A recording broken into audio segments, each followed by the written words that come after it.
Now at 10, this is Fox 61, Connecticut's news station. What it sounded like for me, and I've never been in an earthquake or anything, but a shake, a big thump. And that's what people say it sounded like when a vehicle rammed into a building in downtown New Britain earlier today.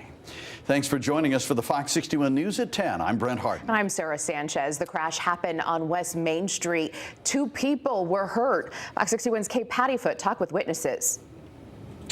Downtown New Britain was shaken up literally Tuesday evening after a crash on West Main Street. It all started here at this intersection in the stoplight above. People say that the driver was being honked at multiple times, and when he hit the gas, he went straight into the gallery. I can tell you how frightened I was. I was actually inside the gallery when the truck struck the building. Adrienne Elliott is one of the managing curators of the gallery in downtown New Britain. She witnessed the chaotic crash while inside the building that got hit. What it sounded like for me, and I've never been in an earthquake or anything, but a shake, a big thump. What startled me was all the spray of the glass. She's not the only one in downtown New Britain who was rattled.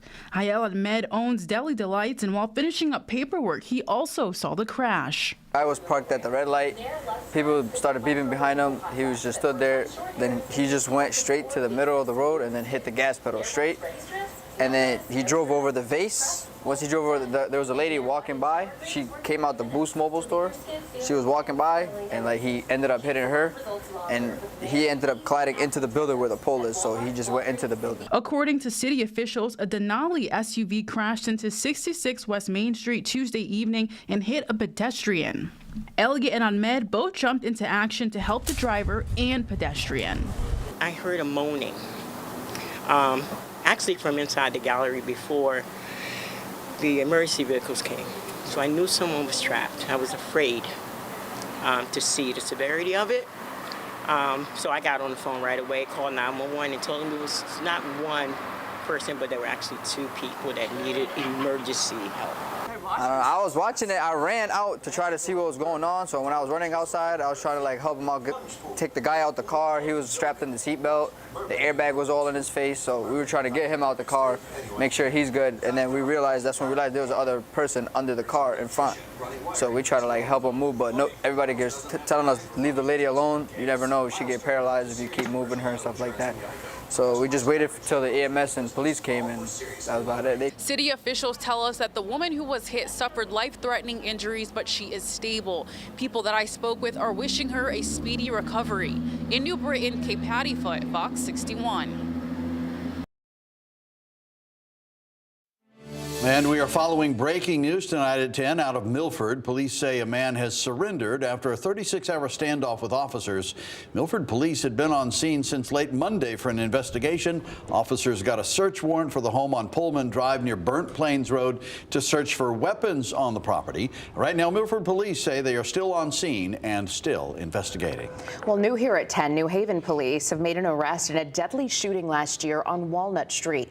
Eileen Marrera was taken into custody this week and charged with manslaughter in the death of 57-year-old Russell McKenzie. She's being held on $1 million bond. Investigators are set to provide more information about the arrest tomorrow morning at New Haven Police Headquarters. Well, today, the man responsible for killing Trooper Aaron Pelier in the line of duty last year learned his fate in court. Alex Oyola Sanchez was sentenced to 18 years in prison for hitting and killing Trooper First Class Aaron Pelier with his car. He accepted a plea deal in the case earlier this year, and today he asked Pelletier's family to forgive him before he learned his sentence. Fox 61's Jamel Johnson has more on the sentence and reaction from Pelletier's former colleagues. Prosecution brought up a history of criminal activity for Alex Oyola Sanchez to try and persuade the judge to give him a harsher sentence in the death of State Trooper First Class Aaron Pelier. But supporters of Pelier and his family say that no sentence can make up for the loss of a husband and a father. To the charge of manslaughter in the first degree, that you be committed to the custody of Commissioner of Corrections for a period of 18 years to serve.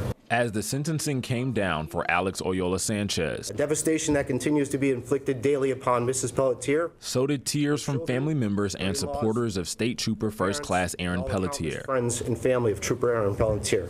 Master Sergeant Todd Fettigan was one of those supporters. Trooper Pelletier was not only an amazing husband and father, he was a brother to over 900 Connecticut State Troopers who still mourn his death. Fettigan was one of those who feel that Oyola Sanchez should receive the maximum sentence of 20 years. State's Attorney Christian Watson brought up Oyola Sanchez's past criminal history when he asked the judge for a harsher sentence. By his own admission, he was the driver of a car in Puerto Rico where gunshots were fired at another. This resulted in the death of another person. He served 9 years and 6 months in prison for this offense, and others related to drug possession and possession of a firearm. Earlier this year, Oyola Sanchez pleaded guilty to manslaughter in Trooper Pelletier's death. State police said he hit Pelletier with his pickup truck last May on I-84 in Southington and kept going. Pelletier was conducting a traffic stop on the side of the highway at the time. So for him, this day was just like any other. Wake up, get some money, score some drugs, chase a high, and repeat. Sanchez didn't have much to say, but he did have a message for Pelletier's family.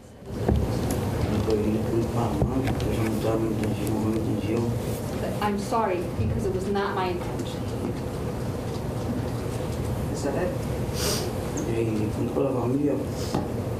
I asked the family for forgiveness. William Garton is the brother of late Hartford Police Detective Bobby Garton, who was killed in a crash while on duty in 2023. He attended the hearing to support Pelletier's family. The justice system doesn't seem fair at all for the victims, and we're very frustrated, and we're going to keep fighting for fallen officers and the victims. Some of Trooper Pelletier's relatives were in court, but they say they did not want to comment on the sentencing. In New Britain, Jamel Johnson, Fox 61. Connecticut State Police Colonel Daniel Loffman reacted to the sentencing tonight by saying, quote, actions have consequences and taking a life given in service must carry the full weight of the law. No sentence will feel sufficient since no amount of prison time will bring Aaron back. We as law enforcement rely so deeply on the scales of justice being even. The scales will always feel imbalanced after the loss of Aaron. Our disappointment with the sentence imposed in no way reflects the gratitude and appreciation of State's Attorney Chris Watson and his staff who've gone above and beyond in their support for the state police and the Pelletier family.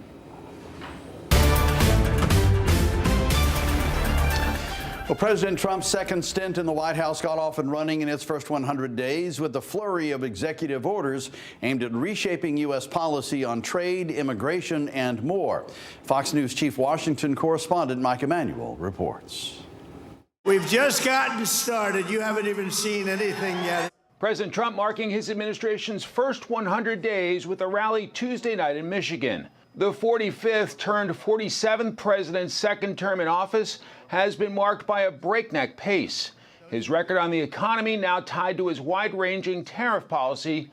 While some economists have questioned the approach, saying it will drive up inflation, the president remains confident it will pay off in the long run. We're going to be doing numbers that nobody's ever believed. We'll be the #1 in the world again. The White House's crackdown on illegal immigration has led to a massive drop-off in crossings at the southern border.